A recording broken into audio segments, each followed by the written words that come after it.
আমার নাম শিখা মল্লিক। আমি জীবনে কখনো এই ধরনের বন্যা দেখি নাই এবং কারো মুখে শুনিও নাই।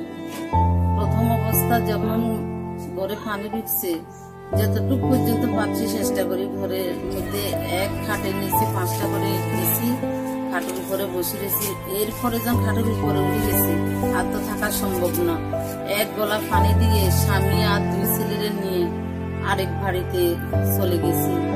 সেইখানে আমার স্বামী খুবই অসুস্থ, জ্বর, পাতলা পায়খানা, সারা শরীরে ব্যথা, সে হাঁটতেও পারে না, বসতেও পারে না। খুব কান্নাকাটি, মানে খুব চিন্তিত স্বামীকে নিয়ে।